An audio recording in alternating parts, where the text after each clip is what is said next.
2021년에 화학물질 민주주의를 실험하다라는 이름으로 포럼 보고서를 만들어낼 때 그 직전에 종합토론회를 지금과 같이 열었었습니다. 근데 그때와 지금이 너무 달라진 것은 그때는 작은 방에서 온라인으로 중계를 하면서 만났다는 거고요.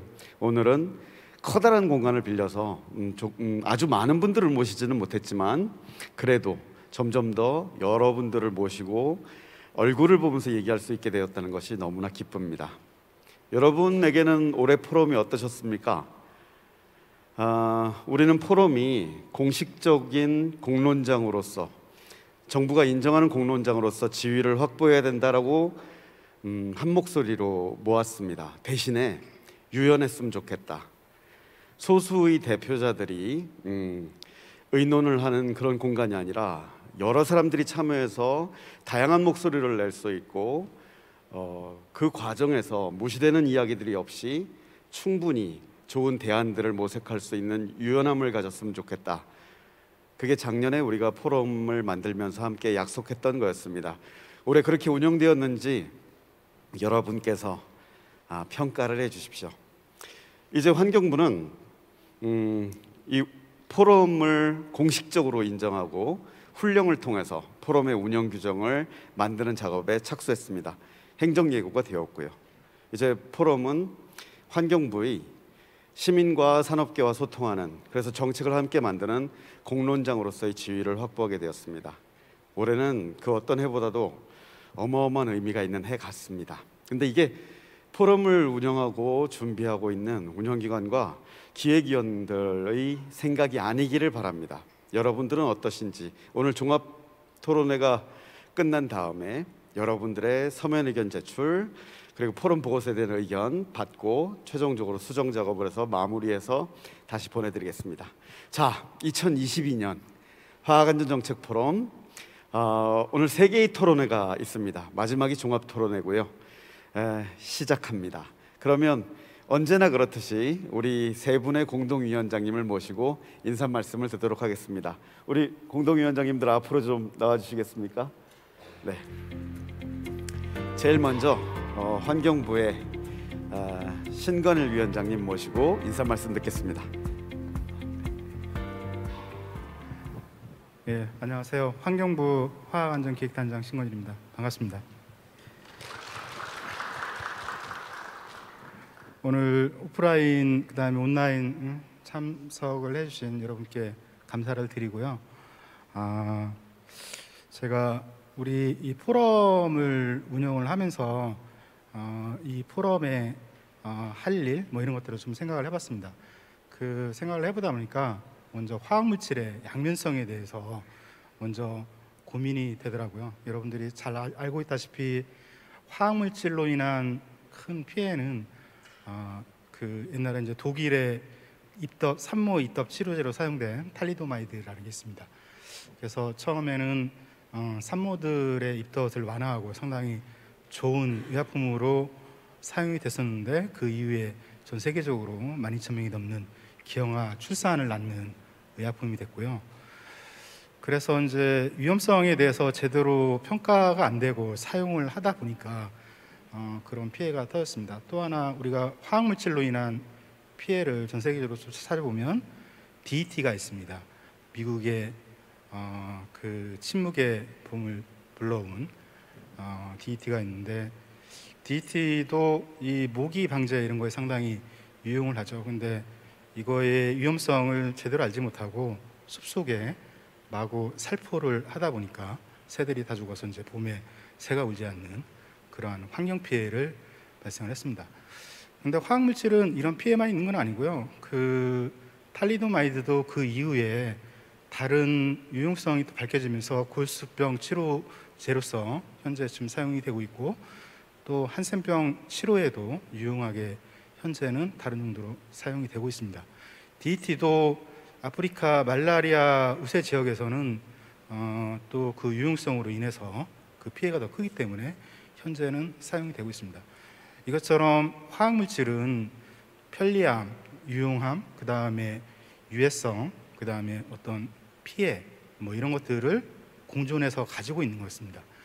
우리나라가 가습기 살균제 피해와 그 다음에 구미 물산 사고로 인해서 화평법, 화관법, 화학제품법 3법을 제정을 해서 시행을 해오고 있습니다.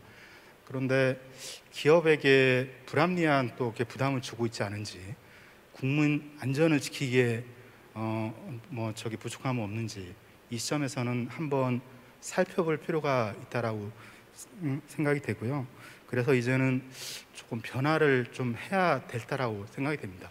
그래서 이 포럼을 통해서 불합리한 어떤 제도가 있다 그러면 과감히 개선을 하고, 또 국민 안전을 지킬 수 있는 방안이 있다 그러면 그런 방안들을 고민해서 제도화시키고 이런 게 필요할 때라고 생각합니다. 모쪼록 우리 화학안전 정책 포럼을 통해서 이런 것들을 다 달성할 수 있는 그런 성과가 나기를 기대를 하겠습니다. 네, 감사합니다. 고맙습니다. 자, 이경숙 위원장님. 네. 예, 저희 화학안전정책 포럼 시민사회위원장 맡고 있는 환경정의 이경석 사무처장입니다. 아까 그 김신범 부소장님 운영 기관 그 사회 보시면서 잠깐 말씀해 주셨는데 실험이었습니다. 그 이해 당사자들이 함께 모여서 정책을 논의하고 그 정책을 변화시키는, 특히 이제 안전과 관련된 이름으로 이런 이야기들을 나눈 게 정말 실험이었다라고 생각이 듭니다. 정책과 관련된 논의의 과정들이나 정보들이 일반 시민분들을 포함해 갖고서 이해 당사자들한테 정말 그 정보의 기울어짐 없이 전달이 돼야 되는 게 맞고요. 그리고 이런 과정 자체들, 정책이 만들어지는 과정에서 이해 당사자분들이 실질적으로 참여를 해갖고서 그 정책을 그 변화시키는 것, 이런 것들이 사실은 환경 민주주의라고 우리가 얘기를 하는 것들이고요. 이것들이 잘 되지 않았던 지난 문제들을 가지고 실험을 진행을 했고, 올해 환경부 훈령으로서 이 화학 그 안전정책 포럼이 공식적인 이런 환경 민주주의 실현을 위한 기구로 그 탈바꿈을 했다라고 이해를 해주시면 좋을 것 같습니다. 뜻깊은 결과고요. 여러분들이 함께 해주셔서 이런 그 자리를 마련할 수 있었다라고 생각이 듭니다. 예, 여기까지가 공식적인 이야기고요. 개인적으로는 살얼음판을 걷고 있습니다. 내용이 정말 많습니다. 화학 안전이라고 하는 것들이 정말 다양한 분야에서 연결이 되어 있고요. 모든 이해 당사자분들을 저희 기획위원이나 연구해 주시는 기관이나 환경부에서 대변할 수 없습니다. 뒤에 보시면은 아마 여기 뭔가 나올까요? 함께 만들어가는 화학안전, 화학안전 주간의 슬로건이죠. 여러분들이 함께 해주셔야 이렇게 만들어진 공론회장, 환경민주주의 실현의 결과가 앞으로도 지속되고 그리고 정말 사회적으로 의미를 남길 수 있는 좋은 결과물로 계속될 수 있을 것 같습니다. 많은 참여 부탁드리고요. 이런 결과물, 저희의 성과가 여러분의 참여로 인해서 지속되고 정말 사회적으로 의미 있는 일로 남을 수 있도록 노력하도록 하겠습니다. 오늘 3가지 주제의 토론이 진행이 될 텐데요. 끝까지 함께해 주시고 많은 의견 부탁드리겠습니다. 감사합니다. 네, 고맙습니다. 김일혜 위원장님. 네. 네, 안녕하십니까. 네, 화학안전정책 포럼에서 산업계 공동위원장을 맡게 된 석유협회 김일혜입니다. 네, 지금 저희 산업계에서는 많은 어려움에 마주하고 있습니다. 지금 사실적으로 재원이라던가 인력이 한정적이기 때문에 그 한정적인 인력과 재원을 어떻게 활용을 해서 정말 필요한 규제들을 준수하고 안전성을 확보할 것인지에 대한 고민이 많은 상황이고요. 그런 규제들에 대해서 집중하여서 관리를 하여도 부족한 시간이라는 것을 체감하고 있는 시점이라고 봐주시면 좋을 것 같습니다. 그런 현실을 이 자리에서 같이 고민하고 나눌 수 있게 되었다는 것은 정말 뜻깊고 좋은 자리라고 생각을 하고 있고요. 물론 이 자리에서는 산업계의 입장만 생각하는 것이 아니라 시적으로 개인적으로도 어떤 부분들이 어려움들이 있는지, 시민사회에서 당면한 문제들은 무엇인지에 대해서 함께 고민할 수 있다는 게 참 뜻깊은 자리이지 않을까 싶습니다. 21년도에는 서로가 이런 토론에 대한 공감대를 형성을 했었고요. 그리고 22년도에는 방향성까지는 협의가 되었습니다. 앞으로 내년도에 이제 실질적으로 법제화하는 거와 관련해 가지고 많은 작업들이 이루어질 예정인데, 이 과정에서 정말 많은 의견들이 필요한 상황입니다. 특히 산업계에서는 아무래도 실질적인 부분들, 법적인 어떤 법제화에 대한 내용들에 대해서 와닿는 게 없으시기 때문에 의견이 없을 수도 있지만, 적극적으로 참여해서 의견을 주셔야지, 그래야지 산업계에서도 저희 국가적으로도 경쟁력을 높일 수 있는 정책이 마련되지 않을까 싶습니다. 물론 그와 함께 당연히 안전에 대한 부분도 빠지면 안 될 것 같고요. 네, 이렇게 함께 해주시면 좋을 것 같고, 네, 개인적으로도 이 자리를 통해서 많은 부분들이 화학 안전을 이룰 수 있는 자리가 되었으면 좋겠습니다. 고맙습니다. 네, 고맙습니다. 네, 세 분 위원장님 자리 들어가 주시고요. 자, 참 저는 제 인사를 드리지 않았네요. 화학안전정책 포럼은 운영기관을 정하도록 돼 있고, 올해 운영기관은 노동환경건강연구소가 맡게 되었습니다. 그리고 경성대학교의 김상원 교수님을 저희가 모시고 함께 하고 있고요. 저는 그 운영기관에서 이 포럼을 총괄하고 있는 김신범 부소장입니다. 반갑습니다. 이렇게 시작해야 훨씬 더 멋있을 것 같습니다. 전국에 계신 이해 당사자 여러분, 그리고 국민 여러분, 화학안전정책 포럼 시작합니다. 네.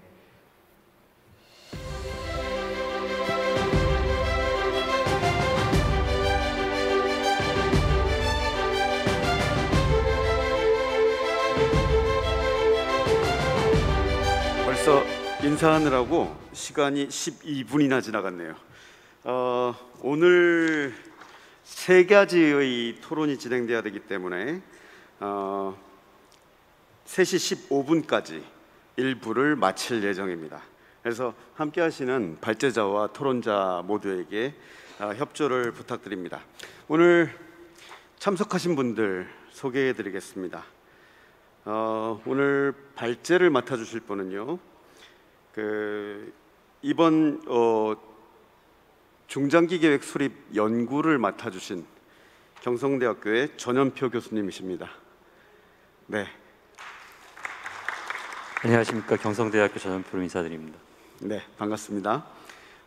그리고 산업계와 전문가로 토론자를 구성을 했는데요. 오늘 산업계에서 2분, 그리고 시민사회에서 2분, 그리고 전문가 1분이 오셨습니다. 원래 전문가는 2분이었는데 코로나 확진으로 인해서 1분이 못 오시게 되었다는 점 말씀드리고요. 그리고 일정상 차질이 생기면서 산업계에서 기존의 이상호 전무님께서 한국표면처리공업협동조합의 이상호 전무님이 오셔야 되는데 불가피하게 중소기업중앙회의 우리 정준교 위원님께서 오늘 토론에 참여해 주셨습니다. 정준교 위원님 인사해 주십시오.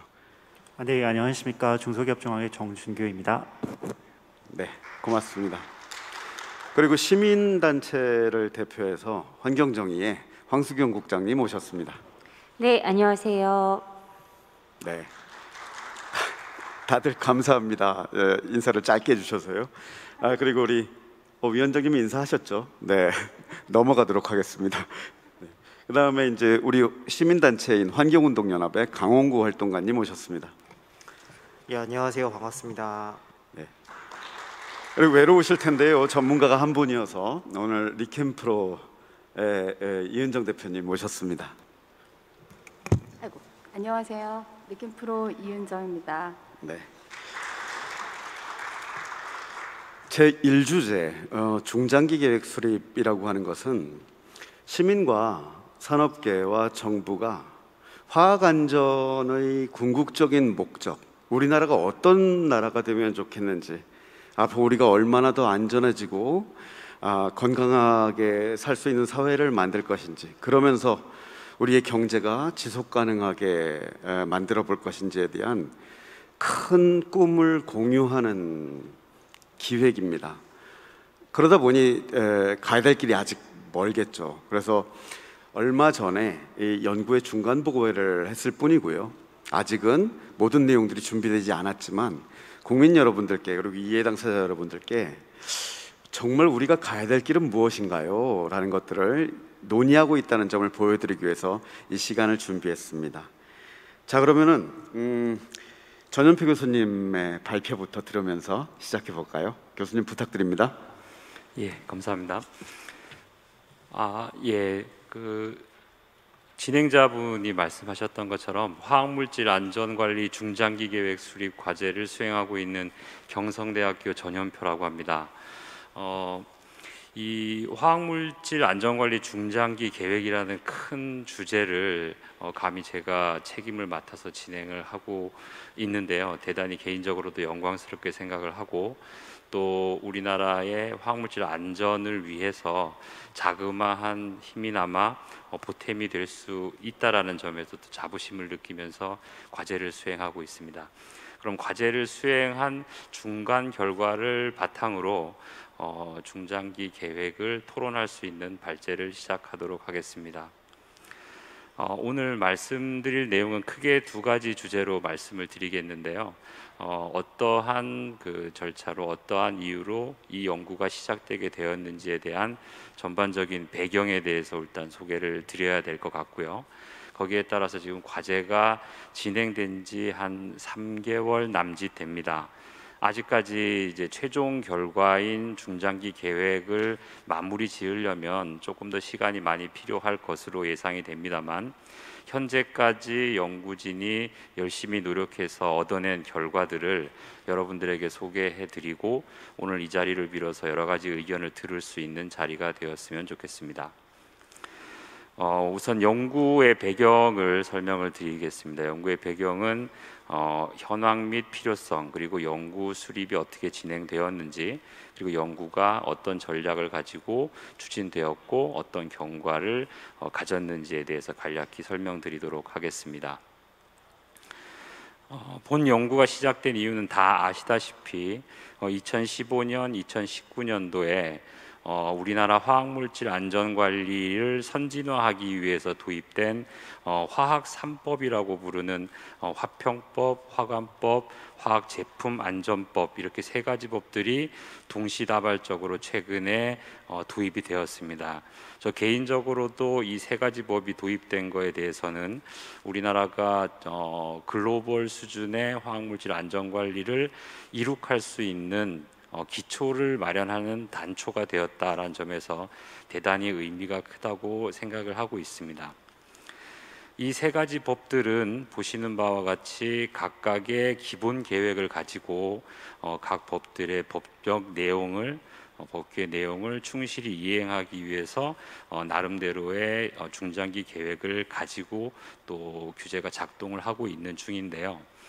아무리 선진화되고 좋은 내용들을 담고 있는 법이라고 하더라도 그 사회에서 규제가 이행되는 과정에서 생길 수 있는 여러 문제점들이 도출되기 마련입니다. 그래서 현재까지 화평법, 화관법, 제품법들이 길게는 6년, 7년, 짧게는 한 3, 4년 정도 이행이 되는 과정에서 여러 산업계, 시민사회 혹은 정부 내부에서도 어떤 문제점이나 이슈가 되는 부분이 상당히 여러 개 있는 것으로 그렇게 파악이 되어 있습니다. 큰 이슈들을 좀 짚어보면, 일단 현장 작동성이 있는 제도가 되어야 된다라는 니즈가 가장 컸고요. 그 다음에 시민사회는 이 법의 사각지대에 대한 염려가 굉장히 컸습니다. 그리고 거기에 반해서 산업계는 이 세 가지의 법들이 중복되는, 또 서로 상충되는 부분에 대해서 상당히 어려움을 토로하고 있죠. 그리고 또 하나의 큰 문제점 중에 하나가 효과적인 이 세 개의 제도를 통해서 많은 화학 물질 혹은 제품에 대한 정보들이 생산이 되고 있는데요. 이런 정보들이 효율적으로 공유되고 전달되는 방안이 아직 많이 부족한 것 같다라는 의견이 많이 있었습니다. 그리고 마지막으로 이 유해성 중심의 관리 체계에서 위해성 중심의 관리 체계로의 전환 방안이 구체적으로 필요하다라는 문제점들을 많이 제기를 했죠. 이런 문제점들이 문제점이라기보다는 이제 제도를 처음 이행하고 있기 때문에 생길 수 있는 시행착오의 하나의 형태라고 봅니다만, 앞으로 위원장님께서도 앞서 인사 말씀에 언급하셨듯이 이런 문제점들이 발생하면 보완을 하고 다시 개선을 해야 되는 작업들이 반복적으로 이루어져야 됩니다. 그래서 그런 부분들을 고민을 할 때 보면 국가 차원의 안전관리의 방향성을 제시할 수 있어야 되고, 또 사회 전체가 공감할 수 있는 공동의 목표가 되어야 되고, 그 다음에 제도의 시행착오와 실효성에 대한 솔직한 검증, 반성, 이런 것들이 이루어져야만 뭔가 이 제도들을 바꾸어 나갈 때 어떤 기준점을 삼을 수 있을 거라고 봅니다. 그래서 저희 화학안전 정책 포럼을 통해서 이러한 니즈들을 반영을 했을 때 화학물질의 유위해성 정보를 토대로 2030년 이후에 화학물질 안전관리를 관해서 이루고자 하는 민, 산, 관의 공동의 상의 도출이 필요하다라고 봤고요. 그 공동의 상에 따른 중장기 목표라든가 추진 전략, 중점 추진 과제안이 일목요연하게 마련이 되는 것이 무엇보다도 중요하다라는 점에서 공감을 했기 때문에 이런 중장기 계획을 수립하는 과제가 시작되게 되었습니다.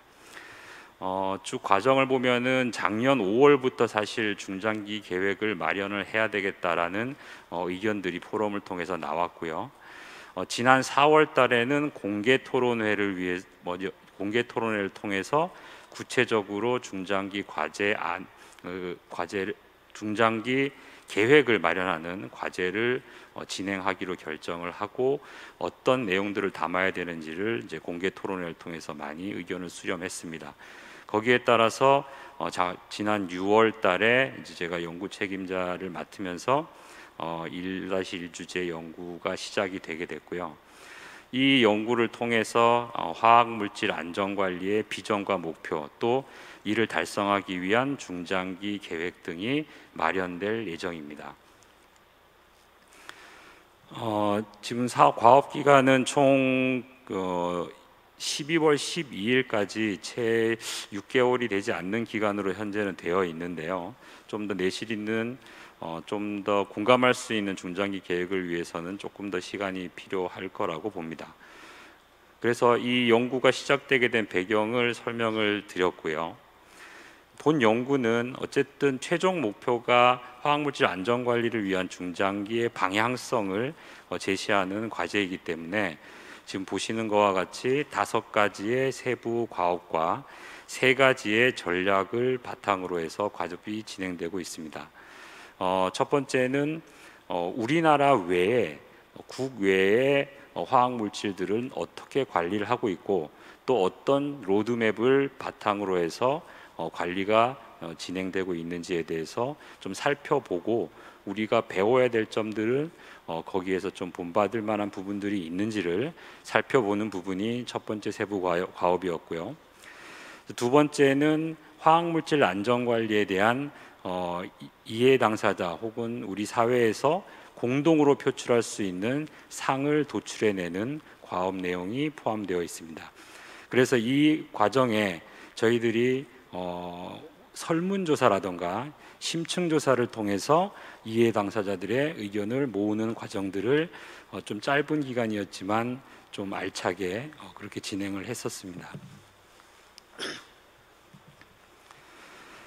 이런 이해 당사자들의 의견을 바탕으로 해서 현장 작동성을 확보할 수 있는 중장기 전략을 마련을 하고, 그걸 바탕으로 해서 실효성이 있는 또 활용성이 있는 중장기 계획을 마련하고, 또 마지막엔 그 결과를 이런 토론회라든가 공개 토론이나 열린 대화의 장을 통해서 또 부족한 부분이나 추가적인 의견들을 수렴을 해서 최종적으로 모든 우리 국민들이 공감할 수 있는 공동의 화학물질 안전관리 중장기 계획안이 마련될 예정입니다. 이 과제를 진행하면서 한 3개월여 기간 동안에 착수보고 이후에 한 7차례 연구진들이 심층 회의가 있었고요. 5차례 기획단 연구진, 운영진들을 포함한 공정회의가 이루어졌고, 한 차례 진도 점검 회의와 지지난주에 중간 보고를 거쳐 오늘 공개 토론을 준비하게 됐습니다. 공정회의와 진도점검회의 중간보고를 통해서 여러 가지 의견들이 많이 나왔었는데요. 그 중에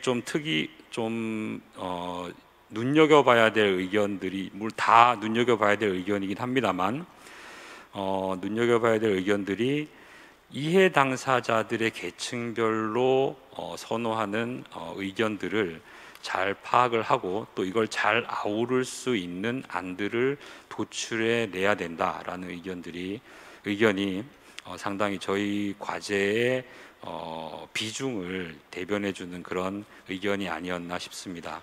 그리고 본 연구진들은 이런 부분들을 잘 반영을 해서 앞으로 과제 마감일까지 그런 의견들을 잘 담아서 중장기 계획안을 만들어내도록 노력하겠습니다. 여기까지가 중장기 계획안을 마련하기 위한 과제에 대한 개괄적인 설명을 드렸고요. 그동안의 연구 결과를 통해서 현재까지 도출된 화학물질 안전관리 중장기 계획 초안을 오늘 소개시켜 드리면서 발제를 하고자 합니다. 첫 번째 과업이었던 국내외 사례 분석을 통해서 여러 국가와 여러 기구의 화학물질 중장기 계획 혹은 로드맵을 저희들이 분석을 한 결과, 보시는 것처럼 첫 번째 컬럼, 두 번째 컬럼에 나타나 있는 것, 비전, 목표, 추진 전략, 추진 과제들을 갖고 있는 이런 로드맵들은 국가 차원에서 바라봤을 때 필요하다고 생각되는 관점에서 나온 결과물입니다. 그 다음에 두 번째 컬럼과 세 번째 컬럼에 있는 내용들은 좀 국가들은 이런 국제기구와는 좀 상황이 다른 걸로 이해되며 자국의 이익이라던가 자국의 산업, 자국의 환경 이런 부분들을 고려한 부분들이 로드맵에 녹아져 있는 반면에 국제기구는 전 지구적인 관점에서 바라보다 보니까 좀 국가별로 로드맵하고는 좀 차이점들이 저희들이 발견할 수가 있었습니다. 그래서 현재도 아직까지 그 분석이 진행되고 있습니다만 보시는 것처럼 상당 부분 저희들이 지금 연구하고 있는 내용과 중복된 부분도 있고요. 또 지역 특성에 맞게 그 지역에 맞는 또 목표라든가 추진 전략들을 갖고 있는 로드맵들도 저희들이 볼 수가 있었습니다. 두 번째는 지난 4월에 있었던 정책 공개 토론과 또 서면 의견들을 수렴을 해서 중점 추진 과제안을 도출을 시도를 했습니다. 그래서 굉장히 많은 의견들이 나왔었고 그 의견들을 종합적으로 분석을 한 결과 최종적으로 11개의 중점 추진 과제안을 저희들이 도출을 할 수가 있었습니다. 현재는 이 11개 안을 기반으로 해서 11개 중점 추진 과제안의 당위성, 그 다음에 내용, 그다음 필요성, 또 나아가서 좀 더 과제가 진행된다면 이행 방안 등이 마련될 예정입니다. 공동의 상을, 사회의 공동의 상을 도출하는 게 무엇보다도 본 과제에서 중요한 목표였기 때문에 공동의 상을 도출하기 위해서 첫 번째 온라인 설문조사를 시행을 했고요. 8월 초에 약 9일 동안 온라인을 통해서 정책 포럼 홈페이지를 통해서 홍보를 하고 또 홈페이지를 통해서 응답을 받았습니다. 그래서 총 183명의 이해 당사자 여러분들이 이제 답변을 해주셨고요. 그 중에 약 한 35% 정도가 정부 기관에 계신 분들이 답변을 주셨고, 한 45% 정도가 환경부 혹은 환경부 산하기관에 있는 정부기관 쪽에서 응답을 해주셨고, 한 35% 정도가 산업계, 그 다음에 시민사회와 기타 분들이 약 한 20% 정도 응답을 해주셨습니다. 그래서 총 183명의 저희들이 의견을 모아서 공동의 상을 도출하는데 저희들이 근거로 삼았습니다.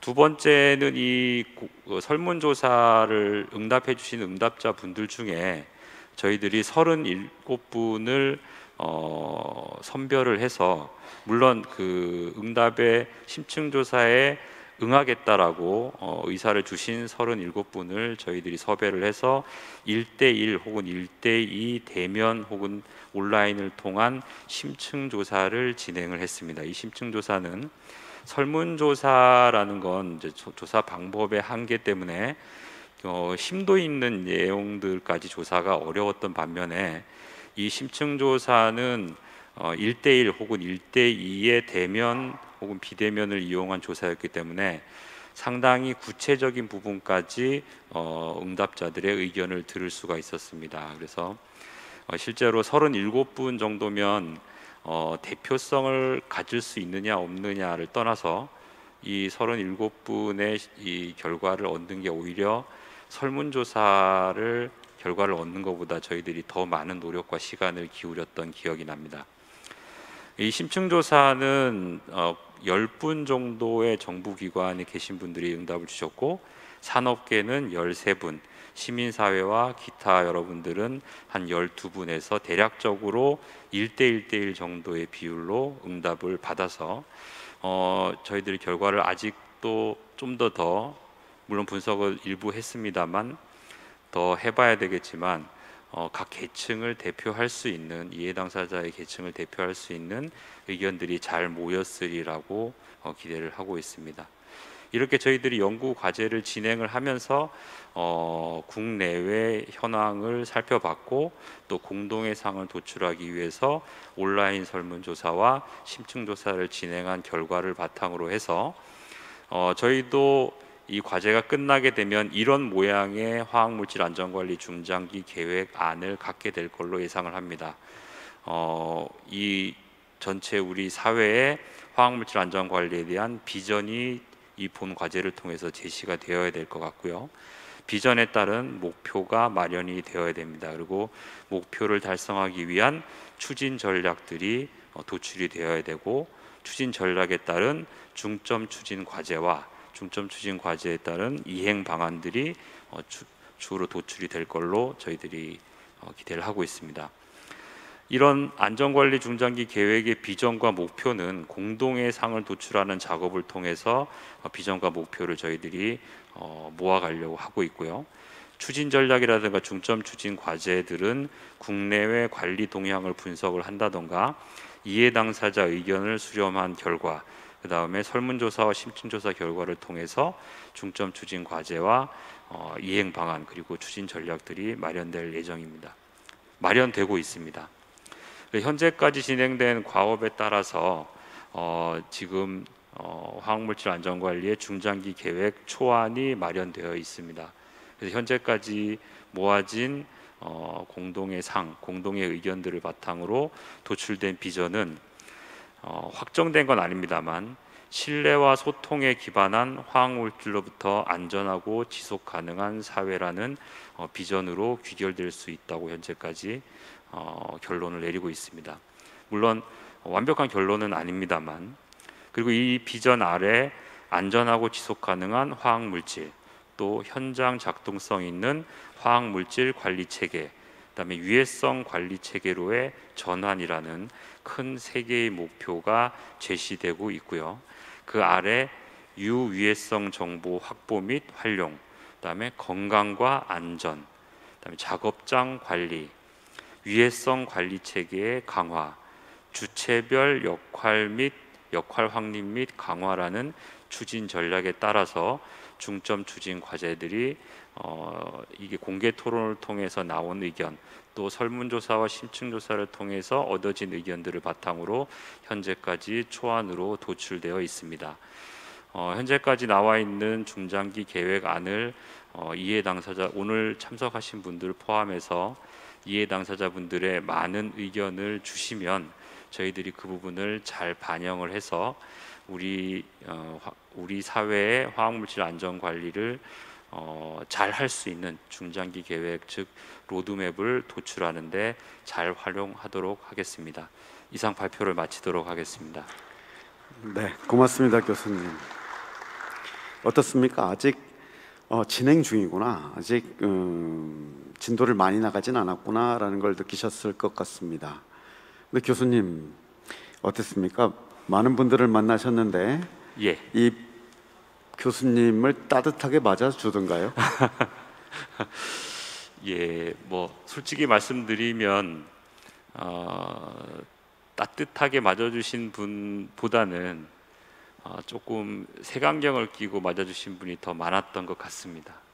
이 아무래도 이 서두에 말씀드렸던 것처럼 이 제도가 이행되면서 물론 각 그 시민단체, 산업계 자기만의 입장들이 분명히 있을 거거든요. 근데 거기에 맞지 않고 불만들을 가지고 계신 상황이었고, 그런 불만들이 이제 조사 과정에서 조사자에게 표출되지 않았나. 저 그런 부분들이 좀 어렵긴 했습니다만, 예, 그래도 끝까지 성실하게 어느 한 분도 중도에 포기하지 않고 답변을 해주셔서 이 자리를 빌어서 답변해 주시는 응답자분들에게 감사의 말씀을 드리고 싶었습니다. 고맙습니다, 교수님. 교수님이 첫 번째로 우리 포럼 기획위원들에게 공유해 주신 연구의 성과는 우리 안에 커다란 실망이 존재하고 있다라는 사실입니다. 많은 사람들은 그래 정말 변화가 가능하다고 믿습니까? 당신은 이런 조사를 하면 세상이 좋아진다고 생각하나요? 라는 말을 우리에게 묻고 있더라. 우린 이제 마침표를 찍었으면 좋겠습니다. 변화는 가능하지. 이런 방향으로 가면 좋겠어. 한번 해보자고. 그래서 우리 국민들과 환경들을 그리고 노동자들을 정말로 보호해보자고. 우린 그런 걸 못하는 존재가 아닐 겁니다. 근데 그게 가능할까요? 우린 아직 그런 게 가능하다고 수준에서 질문을 하고 있다는 걸 이해 당사자 여러분, 그리고 우리 포럼을 지켜봐 주시는 국민 여러분, 우리가 이런 질문을 던지면서 오늘 토론을 하고 있다는 걸 꼭 기억해 주시기 바랍니다. 자, 그러면 그 장비를 좀 이동을 좀 시켜 주시겠습니까? 네, 이게 사회자의 굉장히 중요한 역할 중에 하나인데요. 네. 우리 토론을 요청할 때 이렇게 요청을 드렸습니다. 연구가 어떻게 진행되는지에 대한 코멘트를 하지 말라.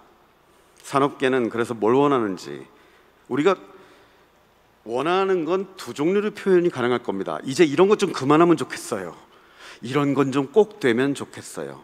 시민은 뭘 원하는지 두 분의 토론자들에게 각각 두 분의 토론자들에게 그걸 요청을 드렸고요. 한 분씩 슬라이드를 준비하셨습니다.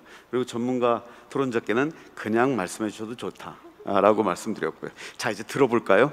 김일혜 위원장님부터 말씀해 주시겠습니까? 네. 네. 서교협회의 김일혜입니다. 네, 저는 오늘 발표를 좀 준비하면서 사실 굉장히 원론적인 이야기이긴 하지만 반면에 굉장히 필수적인 부분이라 생각을 하는 부분들을 좀 담아 보려고 했고요. 네, 그래서 발표를 좀 시작하고자 하면 일단은 화평법이 모두가 다 아시다시피 EU 리치를 벤치마킹해서 가져온 법이라는 것은 다 아실 것이라 생각이 듭니다. 근데 이제 화평법이 EU 리치를 벤치마킹 해왔지만 이 목적 및 범위 쪽 부분은 좀 차이가 있는 것 같더라고요. EU 리치 쪽을 보면은 이게 당연히 환경과 인간의 건강에 대해서는 중요하게 생각해야 될 부분이 맞고요. 거기에 더하여서 EU 리치 쪽에서는 산업체의 경쟁력 그리고 기술 혁신을 향상시키는 부분도 같이 고려가 되어야 되는 쪽으로 목적이 기술되어 있습니다. 사실 이 부분이 산업계 쪽에서는 굉장히 중요한 부분인 게 이 화학물질에 대해서 저희가 지금 포럼 운영하는 취지도 그렇고 이 규제라는 것이 반드시 산업계의 경쟁력을 저하시키는 것이다 라는 그런 부분의 틀을 깨야 된다고 저는 생각을 하고 있고요. 그런 취지에서 당연히 그 규제를 통해서 안전을 보호하는 것은 맞지만 저희가 산업계에는 한정적인 재원이 있기 때문에 그 인력과 한정적인 재원을 좀 효율적으로 분배해서 활용한다고 하면은 남는 자원이 있다고 하면 그 자원을 또다시 환경 기술 쪽을 향상시키는 부분을 투자할 수 있지 않을까.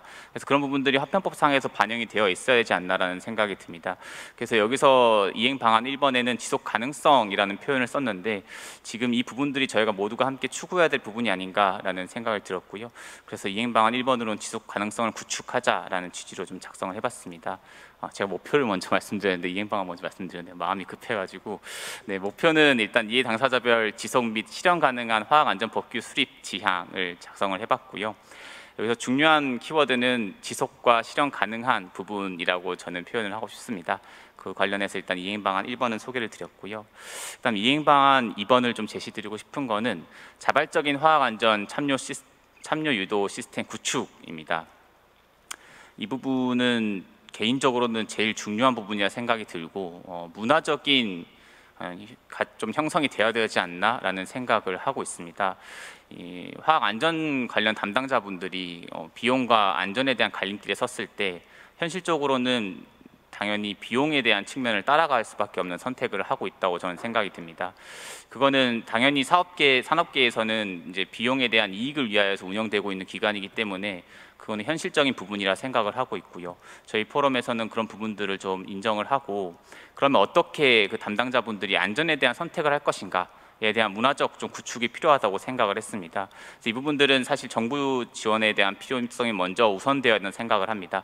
이건 저의 단순한 제안인 거고 약간 고민에 대한 부분인 거지 이게 필수적이라는 건 아닙니다. 다만 이런 방향을 통해서 문화적인 정착이 반드시 되어야 된다. 그런 취지로 설명을 드리는 거고요. 그러면 인센티브가 다양한 방법이 있겠지만 현실적으로 지금 떠올릴 수 있는 방법들은 세액 감면이나 재정 지원 쪽이 될 것 같고요. 이 외적인 부분도 분명히 더 많을 테니까 많은 고민이 필요할 것 같습니다. 그래서 담당자가 스스로 좀 안전에 대한 선택을 할 수 있도록 그 선택을 했을 때 윗분들과 이제 산업계의 많은 분들께서 잘했다라는 칭찬이 될 수 있는 그런 문화적 형성이 좀 되어야 되지 않나. 그러기 위해서는 정부 차원에서 좀 지원이 필요할 수 있다라는 생각을 했습니다. 이 부분에 있어서도 시민사회에서도 적극적으로 좀 지원해 준다고 하면 이 부분 좀 좋은 제도가 마련되지 않을까라는 생각을 해봤습니다. 사실 이 부분은 좀 간략하게 또 예시로 설명을 드리면 저희가 지금 요즘 안타까운 사고도 참 많이 일어나고 있는데 그 이유가 이 문화적 형성이 미비하다는 생각도 들긴 했었거든요.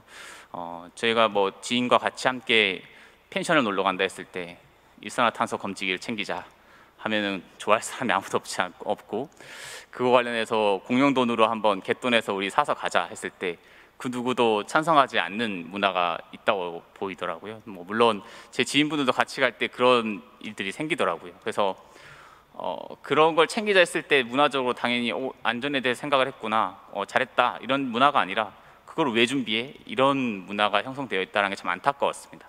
그런 부분 때문에 요즘 최근에 많은 사고들이 일어나는 것도 문화적인 요소가 먼저 시작된 게 아닌가 생각을 했습니다. 이행 방안 3번을 설명을 드리면 현장 작동성을 좀 갖춘 실현 가능한 규제 마련이라고 작성을 해봤고요.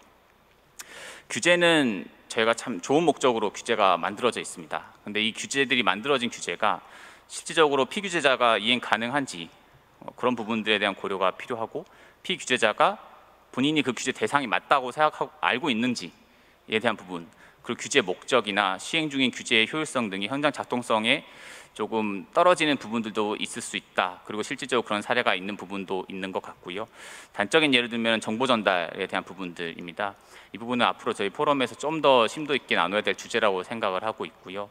유해성 정보라는 것은 전달이 필수적입니다. 그런데 유해성 정보를 받으신 분들이 수치적으로 그걸 전달받았을 때 이게 위해한 건지 위해하지 않은 건지에 대해서 인지할 수가 없습니다. 그러면은 그런 규제에 대해서는 목적상 전달은 했고 규제는 이루어지고 있습니다. 근데 그게 작동이 되지는 않는 거죠. 받으신 분들이 위해한 건지 모른다고 하면은 효율성이 없는 규제라고 볼 수 있을 것 같습니다. 그래서 이행 방안 이 세 가지를 조금 말씀을 드렸는데요. 이런 부분들이 좀 기본이 되어서 저희가 앞으로 이 부분들 많은 화학 안전에 대한 중장기 노동별을 고민한다고 하면 산업계 쪽에서도 효율적인 한정적인 재원과 인력을 활용을 하고 안전에 대해서도 지킬 수 있는 규제가 될 수 있지 않을까 싶습니다. 이상입니다. 네, 고맙습니다. 자, 우리 궁금한 거 할 얘기 좀 더 얘기해 보고 싶은 거 많은데요. 한번 비교해 볼까요? 시민들은 뭘 원하는지 들어보고 한번 묶어서 얘기를 한번 해보면 좋겠습니다. 자, 국장님 여기. 네. 아직 안 나왔네요. 네. 슬라이드가 준비되는 동안에요. 네. 제가 사실 이제 네. 넘길까요? 나와 있지 않아서. 네. 네, 아까 전현표 교수님께서 이제 발표해 주신 내용 중에서 사실 이게 이해관계자별로 문제를 확인하고 또 이해가 어떤지를 확인하는 건 굉장히 중요한 일이었다고 생각을 하고 매우 유의미한 일이고 나중에 또 그것이 잘 활용되었으면 좋겠다는 생각을 해봅니다. 시민사회에서는 이제 뭐 화학물질 정보와 그 사용과 관련돼서 좀 집중적으로 말씀을 드리고자 합니다. 그러면 화학물질 안전 체계를 위한 우리의 원칙은 무엇이 되어야 할까를 다시 한번 생각을 하다가 그 원칙은 자료가 없으면 시장에 나올 수 없다는 게 우리의 원칙이고 또 그것을 재확인했으면 좋겠다라는 말씀을 먼저 드립니다. 그 자료라고 하면 유해성 정보와 위해성 정보겠죠. 그래서 지금 사실 기존 화학물질과 신규 화학물질이 유통량에 따라서 이제 등록을 하게 되어 있는 제도가 있습니다. 그런데 그 기준 2 미만이 되면 이제 등록을 하지 않게 되는 상황에서 그러면 그 미등록 물질은 어떻게 우리가 유해성 자료를 파악할 것인가? 그러면 모두 다 등록을 해야 되는가? 그러면 그것이 현실 가능한가? 뭐 이런 질문들을 하게 되겠죠. 하지만 그렇게 이제 등록 단계까지 가지 않더라도 뭐 유럽의 CLP 제도처럼 그 유해성 분류 정보는 반드시 확보되어야 한다라고 생각을 합니다. 그리고 우리가 원칙을 계속 흔들지 않았으면 좋겠습니다. 이제 작년부터 그 이해 당사자별이 모여서 화학안전정책 포럼을 통해서 합의를 해 나가는 과정에서 이렇게 뭐 몇 톤 이상이 되면 뭐 등록을 해야 되고 그 미만이면 등록을 안 했으면 좋겠다 이런 이야기들은 저는 원칙을 흔드는 것이라고 생각을 하고요. 원칙이 지켜지면서 또 우리가 앞으로 우리의 논의가 앞으로 나아가야지만 또 이게 현실에서 계속 이게 발전시켜 나가면서 안전한 사회로 나아갈 수 있지 않나라는 생각을 해보고요. 또 위해성 정보의 경우에는 이제 지금도 평가가 되고 있고 위해성 정보가 모여지고 있는 것을 알고 있습니다. 이제 위해성 정보에 따른 관리로의 전환을 또 이야기를 하고 있고요. 하지만 이것이 계속 업데이트가 되고 또 그게 잘 작동할 수 있도록 이제 위로 갔다 아래로 갔다 이런 이제 업데이트 그리고 또 공유가 될 필요가 있다라는 생각을 해보았습니다. 죄송해요. 제가 꺼버렸어요. 네. 다시 켜주십시오. 네. 네, 고맙습니다. 자, 이제는 사용과 관련된 이야기인데요. 그 최근에 가습기에 아로마 오일을 섞어서 사용해도 된다, 발향을 해서 사용을 해라라는 제품들이 아직도 지금 판매가 되고 있는데요. 그러니까 여러 제품을 보다가 어떤 제조사인데 판매까지 이제 사이트에서 하고 있는 것을 보았습니다. 거기에 이 아로마 오일을 가습기에 넣어서 사용하도록 이야기를 하면서 나는 책임은 못 진다. 하지만 당신이 소비자가 이걸 확인하고 발향을 해서 써라 라는 식의 이제 문구가 있어서 참으로 좀 어이없는 상황을 좀 목도를 했었는데요. 정보가 확보가 되었으면 그 정보대로만 하위 사용자는 그것을 사용해야 될 책임이 있습니다. 하지만 우리나라에서는 그런 조항이 지금 있지 않은 상황입니다. EU 리치의 경우에는 화학물질 제조 수입자가 화학물질 정보 전달 체계로서 이제 SDS의 노출 시나리오나 안전관리 조치를 사용자에게 제공해야 하고 또 하위 사용자는 이 자료를 확인해서 그 확보된 정보로만 이제 사용이 돼야 된다는 제도가 있음에도 불구하고 우리나라에서는 여전히 이제 작고 큰 사고들이 일어나고 있는 상황에서 하위 사용자의 책임을 명확하게 하는 조항이 꼭 신설되었으면 하는 바람이 있고요. 기타로는 사실 안전, 그러니까 그 기업이 기업하기 좋아야 또 이게 지속 가능성이 있다라고 저도 생각을 하는데요. 결국 지속 가능성은 어디에서 오는 걸까라고 생각을 했을 때 저는 안전에 있다고 생각을 하거든요. 그리고 그것을 우리가 지금 이야기를 하고 있다고 생각이 됩니다. 그리고 관리의 사각지대 아까 이제 말씀을 해주셨어요. 화학물질 노출에 취약한 사람은 누구인가를 계속 질문을 해주셔서 거기에 따른 이제 사업장의 배출로 인한 이제 주민 노출 관리나 이런 것들이 잘 되고 있지 않은 상황에서 이런 관리가 꼭 들어가야 된다라는 생각이 좀 들고요. 우리가 기후 위기 굉장히 이렇게 사회적으로 이야기가 좀 되고 있는데 화학물질 쪽에서는 이 이야기가 아직 논의되고 있지 않다는 생각이 들어서 지금 당장은 아니더라도 이런 이야기들이 좀 논의의 자리에 들어가면 좋겠다라는 바람으로 저희 발표를 마치도록 하겠습니다. 감사합니다. 네, 고맙습니다. 네. 자, 어떻습니까? 뭔가 되게 다르네라는 생각인가요? 아니면 뭐 이 정도라면 묶을 수 있겠는데라는 느낌이 드십니까? 기업은 제가 좀 쉽게 얘기하겠습니다. 규제가 지킬만 해야죠. 지키는 게 의미가 있었으면 좋겠습니다라는 얘기를 한 것 같은데요. 규제를 안 지키겠다는 말씀을 한 것 같지는 않습니다. 규제가 작동성이 있었으면 좋겠다라는 건 실제로 그걸 지킬 수가 있어야 되고 지키는 것에 의미가 있었으면 좋겠다로 들립니다. 시민들은 정보가 확보되고 안전이 평가되고요. 그 평가된 대로만 써서 어떻게 이런 일이 벌어지지 같은 일들이 생기지 않았으면 좋겠습니다 라는 얘기를 한 것 같습니다. 마침표를 찍어야 되는 것들과 진짜 우리가 나가야 될 길들이 어렴풋하게 보이는 것 같기도 하고 아직은 잘 모르겠는 것 같기도 합니다. 자, 그럼 이제 이걸 조금 더 분명하게 만들어 주시겠습니까, 정준교 의원님? 네. 네, 중소기업중앙회 정준교입니다. 제가 이제 뭐 중소기업계 입장에서 뭐 여기 오셨어야 하는 이상호 전무님이나 뭐 중소기업계 분들을 만났을 때 사실 어떤 재정적인 지원이 필요하다, 예산이 부족하다, 뭐 인력이 정말로 인력난이 심각하다 이런 얘기를 많이 해주시는데요. 사실 그런 것들이 사실입니다. 근데 또 그런 것들이 굉장히 또 뻔하고 단조로운 얘기가 될 수 있는데 저한테 조금 울림이 있었던 얘기는 이제 중소기업도 정말로 잘하고 싶다, 정말로 좀 자율적으로 규제를 이행을 하고 싶다라는 말씀을 하셨는데 그게 개인적으로는 좀 울림이 되었습니다.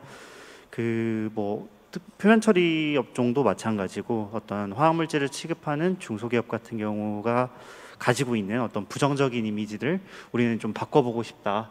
근데 그렇게 바꾸려면 좀 우리가 자율적으로 노력을 할 테니 그거에 발맞춰서 정부와 환경부의 지원도 반드시 필요하다라는 말씀을 해주셨는데 단순히 인력이나 예산이 부족해서 우리가 지원이 필요하다라고 하는 게 아니라 우리가 정말 잘하고 싶은데 지금은 조금 규제 상황이 좀 규제 수준이 좀 어렵다. 정말 이런 부분을 도와주면 우리가 잘할 수 있다라는 말씀을 해주셨던 기억이 납니다. 또 일례로 이제 한국표면처리공업 협동조합 같은 경우는 이제 그 올해 환경부와 한국환경산업기술원 그리고 뭐 중소기업중앙회가 함께 업무 협약을 맺어서 통합환경관리 시스템이라는 어떤 자율적으로 환경을 관리할 수 있는 시스템을 시범적으로 도입하는 사업을 지금 추진하고 있는데요.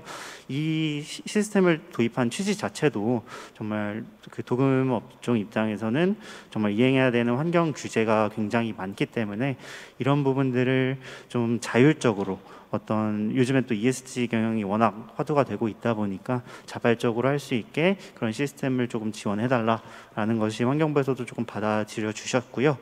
그래서 그렇게 좀 환경부에서도 유연한 규제를 만들어 주시고 그리고 조금 더 적극적으로 도와주실 때 어떤 저희가 공동해상이라는 것을 추구할 때 뭐 환경부가 어떤 저희가 아무리 좋은 공동의 목표가 있다고 하더라도 그걸 이제 중소기업을 억지로 끌고 갈 수도 없는 상황이고 중소기업도 마찬가지로 뭐 정말 우리는 규제 이행 못한다, 배째라 할 수도 없는 상황이라고 생각을 합니다.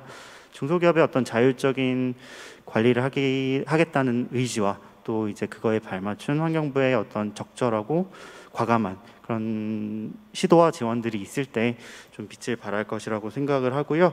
또 그런 아까 말씀드렸던 그 시스템 관련해서도 어떤 제가 뭐 그냥 개인적으로 좀 생각을 해본다면 정말 그 시스템을 시범적으로 도입을 했을 때 어떤 화학 사고가 좀 유의미하게 줄어들고 중소기업의 어떤 그런 화학 사고 예방을 위해서 좀 자생력이 높아진다고 판단이 된다면 그거에 맞춰서 이런 시스템이 있으니까 뭐 기술 인력 같은 부분은 조금 완화가 돼도 되지 않을까. 또 중소기업은 협동조합이라는 어떤 그 체계가 있기 때문에 이 협동조합 중심으로 관리 체계를 조금 개편해도 되지 않을까. 이런 식으로 조금 더 좀 자율적이고 좀 유연하게 조금 규제를 바꿔나가면 조금 더 도움이 되고 좀 국민 건강에도 좀 안전하고 그런 사회를 만들 수 있는 그런 규제가 되지 않을까 생각을 해봤습니다. 이상입니다. 중소기업의 입장에서 봤을 때 규제를 지키는 것이 어려운 부분들이 있다. 배째라라고 얘기하지는 않겠다. 근데 어려움이 있다. 예전엔 배째라 그랬던 것 같은데요, 그죠? 근데 지금은 배째라고 하진 않겠다. 어렵다. 이거 되게 커다란 태도 변화입니다. 전 시민들이 이런 말의 선택의 변화들을 봐주시면 좋겠습니다. 우리 사회가 달라지고 있는 거죠. 자, 그러면 강홍구 선생님은 어떠십니까? 시민들이 뭘 원하는지 조금 더 구체적으로 얘기해 주실 수 있을까요? 예, 좋은 말씀 잘 들었습니다. 저도 내용을 조금 말씀을 드리면요. 가습기 살균제 참사를 비롯해서 이런 화학물질 안전 이슈가 좀 불거질 때마다 어느 순간부터 항상 따라 나오는 말들이 있습니다. 케모포비아로 소비가 좀 위축이 되어 뭐 제품이나 기업 경쟁력 약화가 우려된다. 일반 소비자 시민들이 제대로 된 용법대로 알고 잘 써야 한다. 이런 말들인데요. 특히 이 케모포비아라는 단어는 이번 그 3회 화학안전주간 준비 과정에서 홍보 문구 컨셉으로도 좀 등장을 활용이 되기도 했습니다. 이런 표현들이 저는 좀 달갑지 않은 것이 너무 좀 이런 개인의 책임인 듯한 좀 인상을 좀 주기 때문인 것 같아요. 개인적으로 제가 원하는 이런 중장기적인 비전은 일반 시민들, 소비자들이 좀 공부 좀 하지 않아도 되는 제도입니다. 이 대한민국의 좀 역독성 때문인지 사건이 사건으로 좀 잊혀져 가고 솔직히 이미 많은 국민들이 공부도 많이 하시고 수고를 하셔야 하는 일들이 좀 너무 많은 것 같습니다. 전성분이라고 나열되어 있는 복잡한 조그만 글씨를 좀 안 보더라도 설령 용법대로 혹시라도 좀 덜 꼼꼼히 찾아보더라도 안전 정보가 확인이 되고 안전한 제품들만 시중에 좀 판매가 된다면은 일반 시민들께서 갖고 계신 사회적인 우려라든가 이런 케모포비아라는 단어가 출현할 만큼의 걱정이 좀 줄어들 수 있지 않을까 이런 생각을 좀 해보게 됩니다. 당장 그런 게 좀 어렵다면 일반 그런 정보의 효율적인 전달과 하위 사용자의 책임을 좀 이행할 수 있는 방안들 이런 제도들이 좀 당겼으면 하는 생각이 들고요. 저도 전 교수님께서 발제해 주시고 사회자님께서 강조하신 것처럼 마침표와 변화의 새로운 장을 좀 열기 위해서 우리가 신뢰와 소통이라는 그런 상식적인 전제들을 어떻게 제도에 잘 녹여내고 이행 과정에 담아낼 수 있을까 이 부분이 좀 많은 생각과 고민이 들었습니다. 기업들이 이런 안전제도 관련해서 말씀하신 그 대목 중에 좀 반복이 되는 내용들도 좀 있는데요. 경제 위기니까 이제 좀 규제를 더 완화해야 된다. 그리고 기술 혁신과 경쟁력 강화를 위해서 규제를 또 완화해야 한다. 이런 내용들이 지난 몇 년간 좀 반복이 되고 있습니다. 산업계가 말씀하시는 그런 위기가 좀 아닌 정말 태평성대가 있었나 하는 생각이 좀 들 정도로 기억나는 것만으로도 2019년 일본 정부가 그런 수출 규제 이런 걸 좀 시도할 때에도 좀 이런 얘기가 나왔고요. 2020년 초에 코로나19가 좀 확산될 시기에도 이런 비슷한 메시지들이 계속 나왔고 요즘에도 좀 경제 불황을 타서 이런 메시지들이 반복이 되고 있습니다. 정당을 막론하고 이런 그 산업계의 좀 요구들이 좀 상당 부분 이미 많이 수용이 돼 있는 감이 있고요. 산업계에서 발전을 해주신 내용 중에 그 지속 가능성과 자발적 참여 유도 시스템을 구축하는 것 그리고 현장 작동성을 갖춘 실현 가능한 규제 방안을 좀 만들어야 한다는 내용도 잘 봤는데요. 저는 그 오늘 자리를 통해서 중소기업도 정말 잘하고 싶다 이 말씀에 좀 제게 좀 물림이 있는 것 같아요. 이게 그 중소기업들도 좀 말씀하시겠지만은 그런 뭐 대기업들도 자발적 참여 유도와 뭐 인센티브 이런 거에 좀 필요성을 좀 강조를 하고 계시잖아요. 이런 중견기업, 소기업들이 제도를 좀 제대로 잘 이행하기 위해서 좀 대기업과 중소기업 차원의 좀 뭐 상생할 수 있는 그 이행 방안을 좀 도출하는 아름다운 모습을 이런 제도를 좀 논의하는 과정에서 같이 좀 상상해 볼 수는 없을까, 이런 좀 문화적 요소 같은 것도 좀 말씀을 하셔가지고 개인적인 상상을 좀 해보았고요. 이제 그 가습기 살균제 참사가 좀 공론화가 된 것도 벌써 뭐 2011년이니까요. 벌써 11년째인데 기업들은 얼마나 좀 많이 성찰을 하셨는가, 우리 사회에 남긴 교훈은 좀 무엇일까도 다시 한번 좀 돌아보게 됩니다. 울리백이라는 사회학자가 그 위험사회라는 책을 내면서 이 책이 그 86년에 나왔던데요. 성찰적 근대화에 대해서 좀 뭐 강조를 하신 대목이 있습니다. 성찰성은 과학상의 현실주의에 대한 체계적 가정 때문에 근대적 위험들에 관한 전문가와 사회 집단들 사이에 사회적 정치적 상호작용에서 배제되었다. 오늘날 이에 해당하는 예는 아주 많다. 이런 아주 뭐 벌써 뭐 40년이 다 된 얘기인데 우리 사회에도 좀 시사하는 바가 있어서 제가 좀 옮겨왔습니다. 화학안전 3법의 지속 가능성을 얘기하고 중장기 계획을 수립할 때 이런 성찰의 내용들이 간과되지 않았으면 하는 좀 바람이 있고요. 마지막으로 그 저희 그 연구 용역 제목이 신뢰와 소통에 기반한 화학물질로부터 안전하고 지속 가능한 사회이지 않습니까? 이게 약간 시민사회가 강조하는 안전에 대한 대목과 산업계가 그 요구를 하시는 지속 가능성 대목을 반반씩 좀 섞어 놓은 것 같기는 한데 다시 한번 좀 이 제목을 돌아보게 됩니다. 어쨌든 우리 사회가 더 나은 제도를 좀 만들어 가야 하고 제2의 가습기 살균제 참사로 대표되는 이런 인명피해 사건을 좀 막아야 하지 않겠는가, 이런 고민은 시민사회든 기업이든 다들 좀 공감대를 좀 갖고 계실 거라고 합니다. 이거를 좀 구체적으로 잘 이행하기 위한 과정으로서 저희가 좀 더 심도 깊은 논의를 차근차근 이어갔으면 좋겠습니다. 감사합니다. 네, 고맙습니다. 박수 쳐주십시오. 우리 토론에 사실은 변호사님들도 함께 하시고 법률 전문가들도 함께 하시죠. 황상익 변호사님도 오늘 이 자리에 와 계시고요. 그런데 강홍구 선생님의 말씀이 변호사님께 울림이 있었으면 좋겠습니다. 신뢰와 협력을 제도에 넣을 수는 없는가? 여러분, 우리의 제도는 어떻습니까? 안 할 거야. 딴짓할 거야. 어떻게든, 그죠? 그런 것에 기반해서 우리가 모든 것들을 만들고 설계해오고 다져왔던 거 아닐까요? 근데 할 거야. 만약에 그런 것들 믿을 수 있는 상태에서 제도를 만들고 운영한다면 우리는 어떤 모습일까? 너무 궁금해지는데요. 그런 나라 있는지도 궁금하고요. 근데 아마 없진 않을 것 같다는 생각이 들기도 합니다만, 그런데 차이점들이 발견되네요. 지속 가능성에 대해서 황수경 선생님과 강홍구 선생님은 안전 자체가 지속 가능성이다. 모두가 함께 살아내는 것이 지속 가능성이다. 기업에서는 규제를 지키느라고 기업이 망해서는 안 된다. 지속 가능성에 대한 관점이 좀 다르다. 그래서 강홍구 선생님이 지속 가능성이라는 얘기에 여러 가지 층들이 있다라는 얘기를 들려주신 것 같습니다. 너무 날카로운 지적이었던 것 같고 고맙습니다. 우리가 토론해야 되는 건 여기입니다. 기업은 왜 지속 가능하지 않다라고 보고 있었을까요? 그게 규제 때문일까요? 아니면 시장 내에서 그럴 수 있는 역량과 자원들을 구축하기 힘들기 때문일까요? 우리가 놓여 있는 상황을 잘 분석한 건지 모르겠습니다. 모두가 규제의 탓으로만 돌린 건 아니었을까요? 또 규제는 상황을 무시하고 가장 좋은 것만 얘기한 건 아닐까요?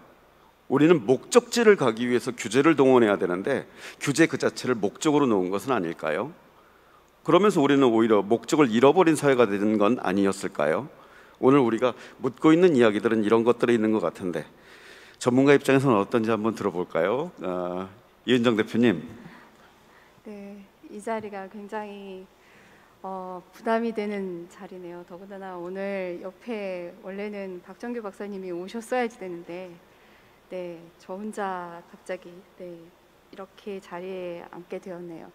일단은 저는 이 비전 안전관리 중장기 계획에 있어서 비전에서의 그 문구를 보면 여기에 다 녹아져 들어가 있다라는 생각이 듭니다. 일단은 신뢰와 소통에 기반하다라는 거를 봤을 때, 그러면 결국에는 그동안의 신뢰와 소통이 잘 안 되고 있었구나 라는 거를 일단은 인정하고 우리가 그 부분을 그 개선에 대한 중점으로 갖고 가지 않았나라는 생각이 들어서 저는 굉장히 이 비전에 대한 그 멘트는 굉장히 좋은 말이라고 생각을 합니다. 그러나 실제 그래서 아마 이 목표에 현장 작동성이라는 말이 있는 것 같아요.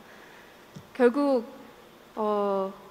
좀 전에 아까 규제를 지키려고 하는 것, 규제를 무조건 지켜야지만 된다라는 것이 목표는 아니다라는 거죠. 어떻게 보면 그것이 뒤집어지다 보니까는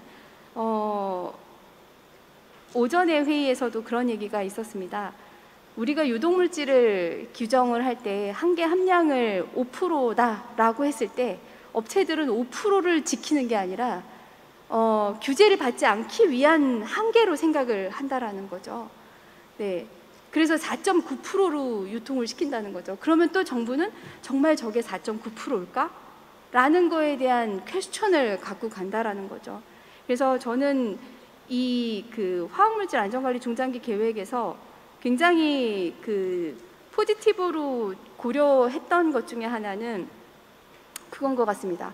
여기에는 어디에도 화평법, 화관법, 화학제품안전법이 구별되어 있지 않다라는 거예요. 네, 전체 큰 틀 안에서의 문제점을 공통으로 잡고 그리고 그것이 어떻게 개선이 돼야 되는 방향을 가지고 제안을 해 주신 거에 전 교수님께 굉장히 정 교수님과 참여 연구진들에게 진짜 많은 고생이 있으셨겠구나라는 생각이 듭니다.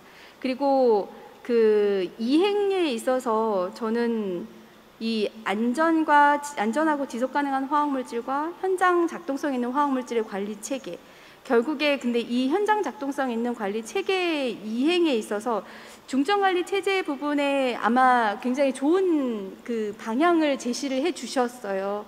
근데 이 현장 작동성 있는 화학물질 관리 체계를 구축하기 위한 세부적인 이행에 있어서는 우리가 그동안에 그 굉장히 수십 년 동안 그 규제에 대한 이행을 해 왔었는데 그때의 과연 문제점 또 과연 문제만 있었느냐라는 것도 한 번 더 되짚어 보면서 우리가 향후 갖고 가야 되는 방향성에 대한 것들을 좀 정리를 해야 될 필요가 있지 않을까라는 생각이 듭니다. 과거의 사고, 과거의 뭐 문제 이런 것들이 어떻게 보면은 앞으로 우리가 나아가야 될 방향에 대한 그 방향을 제안해 줄 수 있을 거라고 생각이 듭니다. 그래서 여기에 대해서는 일단은 신뢰와 소통을 기반으로 하는 목표가 있기 때문에 비전이 있기 때문에 여기에 가장 기본적인 것들은 저는 정보에 대한 충분한 공개와 전달에 대한 활성화가 여기에서의 세부 이행 쪽에서 어떻게 갖고 가야 될지가 좀 향후 중점적으로 검토돼야 되는 사항이라고 생각을 합니다. 고맙습니다. 자, 우리 전문가 입장에서 볼 때도 신뢰와 협력이라는 얘기가 필요한 것 같다. 그거 너무 고상하게 얘기하신 거죠. 이거 좀 꺼주시겠습니까? 아까 제가 무슨 얘기냐면 우리 신뢰와 협력 안 하던 사회다. 그래서 지금 해야 된다는 얘기를 하신 거지 않습니까? 마침표를 찍어야 되는 것. 뭘까? 불신, 각자 플레이, 자족적 노력, 상대방에 대한 비난, 내가 생각하는 것만 되면 다 될 텐데 라는 입장들, 그런 걸 좀 내려놓을 수 있을까요? 상대를 인정해 줄 수 있을까요? 그럼 어려운 것들은 수용하고 좀 더 멋있는 걸 해보자라는 욕심들을, 그런 것들을 함께 의논해서 만들어낼 수 있을까요? 그게 우리 사회에서 가능하다고에 대한 여러분 내부의 불신, 실망, 우리는 오늘 그거에 대해서 토론하고 있는지도 모르겠습니다. 그러나 토론을 이 수준에서 정리를 했다간 제가 어마어마한 위험에 놓일 것 같아서 조금 더 구체적으로. 자, 그러면 시민사회에게 질문을 해보겠습니다. 지금 있는 규제를 지키면 됩니까? 그거면 국민과 환경이 충분히 보호되는 거 맞습니까? 황수경 선생님. 저는 사실 화학 3법이 그래도 작동하고 있고 또 안전 관리를 위해서 체계가 만들어졌다고는 생각을 하지만 사각지대가 있는 건 분명하다. 그리고 아까 계속 현장 작동성이라는 말씀을 하셔서 이게 우리가 목표와 목적에 부합하는 현장 작동성을 가동시키기 위해서는 무엇을 해야 될까라고 했을 때 실제로 어쨌든 규제가 있지만 잘 안 되고 있는 부분들이 분명히 있다는 것처럼 들려서 뭐 지금의 규제가 충분한가 충분하지 않은가 그래서 규제를 더 만들어야 되는가 이런 논의보다는 이게 실제로 그런 규제가 충분한지와 또 그 규제가 잘 작동이 될 수 있도록 어떻게 뭐 지원을 할 것인지 이해를 할 것인지 이런 이야기를 좀 더 구체적으로 해보면 좋겠다는 생각이 듭니다. 제가 질문을 한 번 더 좀 더 날카롭게 얘기해 볼까요? 아까 0.1톤과 1톤에 대한 이야기는 정말 불필요하고 말이 안 되는 이야기다라고 하셨습니다. 지금 그러면 0.1톤에서 1톤 사이에 신경화학물질 등록하는 정보로면 그것으로 노출되는 사람들을 보호하기에 충분하다고 생각하셔서 그 말씀을 하신 건가요? 아니요, 충분하지 않다고 생각합니다. 그럼 어떻게 하면 좋을까요?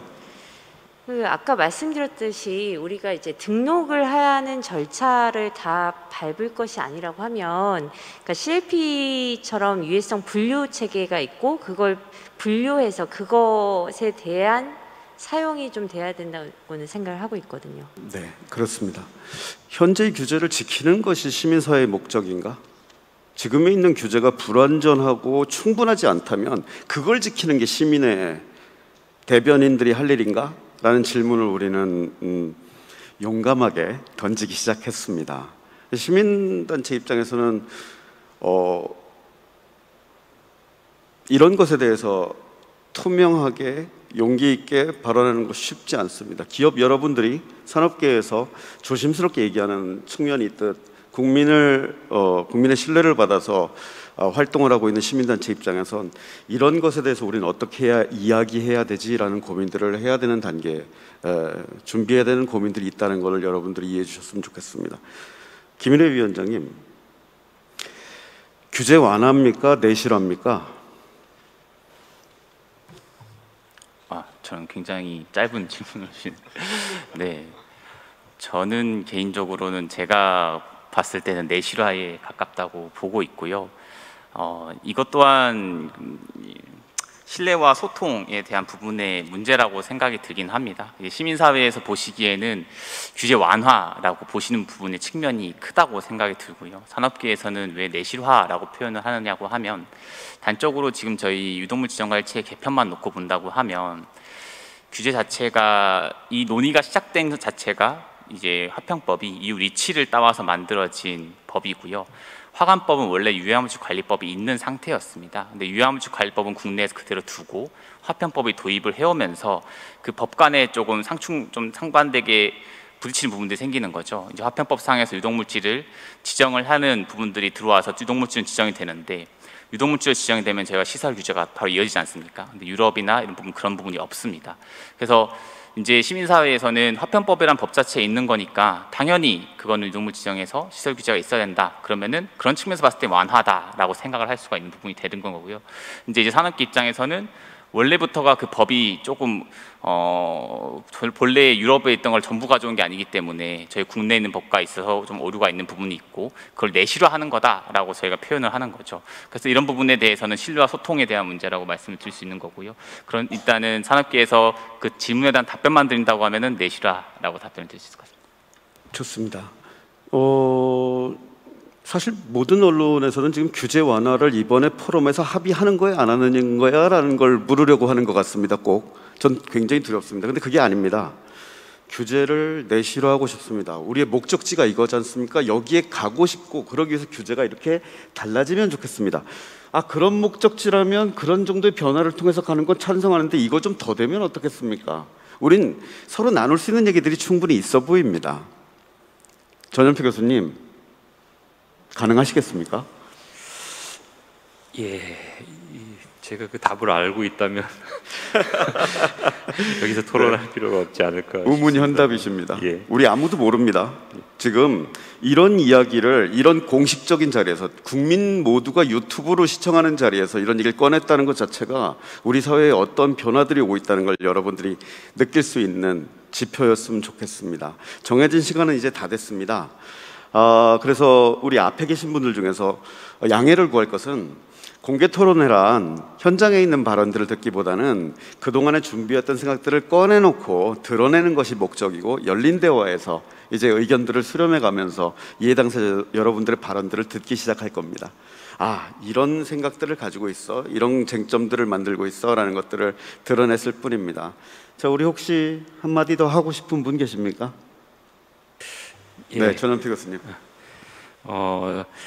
저희 지금 과제를 처음에 수행해 달라고 부탁을 받았을 때 사실 제일 걱정했던 부분이 공동의 상을 도출하는 부분보다는 다름을 어떻게 아우를 거냐 하는 부분이 사실 가장 고민이 됐었고 어렵다고 생각이 들었어요.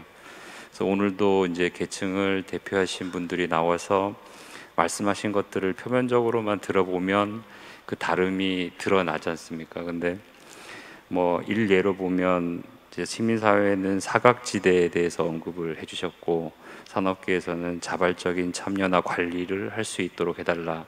이게 언뜻 보면 다른 얘기처럼 보입니다. 그런데 저희들이 과제를 수행해 가면서 느낀 점을 좀 언급해 드리면 사실은 이게 해결할 수 있는 방법은 하나일 수도 있겠다라는 생각이 듭니다. 그러니까 이게 자발적으로 기업들이 관리할 수 있도록 잘 시스템을 만들어주면 사각지대에 대한 염려를 하지 않을 수도 있지 않을까. 그래서 그런 부분에서 제가 처음에 과제를 시작할 때 염려했던 부분들이 지금은 좀 계층 간의 갭을 잘 메꿔볼 수 있지 않을까. 그런 용기를 좀 얻게 되는 그렇다는 말씀을 좀 드리고 싶습니다. 고맙습니다. 우리가 얼마나 희망적인지는 아직 얘기할 단계는 아닌 것 같습니다. 교수님께서 하지만 연구자로서 처음에 이 과제를 맡았을 때 사색이 됐던 얼굴에 비한다면 희망이 보이는 것 같기도 합니다. 더 많은 용기를 드렸으면 좋겠고요. 우리 사회가 과감하게 마침표를 끊어야 될 것과 나아가야 될 길로 나가야 될 것들을 좀 제안해 주시면서 토론들이 더 활성화되기를 바랍니다. 이제 마무리할 시간입니다. 여러분, 우리는 중장기 계획 수립이라고 하는 표현을 쓰면서 산업계와 시민과 정부는 그동안 얼마나 외로웠겠습니까? 규제라는 게 정부가 만든 것이고 정부가 모조리 책임지는 것이지만 국민과 환경을 지키고 산업계는 산업계대로 지속적으로 되기 위해서 정부는 고려하면서 무언가를 했었을 것입니다. 그런데 그것이 작동이 안 되거나 불합리한 부분이 있다 그래서 모든 비난들을 우리는 정부에게만 쏟아부었을 수도 있습니다. 근데 우리는 이제 공동으로 무언가를 약속해서 하나를 만들어낼 수 있을까요? 그것의 가장 깊은 곳에 있는 뿌리는 원칙일 것입니다. 우리는 화학안전 사회라고 하는 것에 어떤 원칙을 동의하게 될까요? 전 이번에 그게 궁금합니다. 국민 여러분, 그리고 모든 이해 당사자 여러분, 계속 궁금해 주십시오. 우리는 아직 많은 토론을 할 것입니다. 그리고 멋지진 않더라도 그래, 이건 한번 해봅시다 수준에서 우리의 결론들을 만들어내 보겠습니다. 근데 그게 한국 사회에서는요, 그 자체가 변화인 것 같습니다. 함께해 주신 모든 분들께 감사드립니다. 이상입니다. 그리고 안내 말씀드려야 되죠. 왜냐하면 제가 시간을 어기고 19분에 마무리를 했기 때문에 다음 시간은 30분에 시작할 수 있도록 해야 책상 정리가 그게 가능할 것 같습니다. 그래도 될까요? 네, 고맙습니다. 30분에 시작하겠습니다. 네, 마치겠습니다.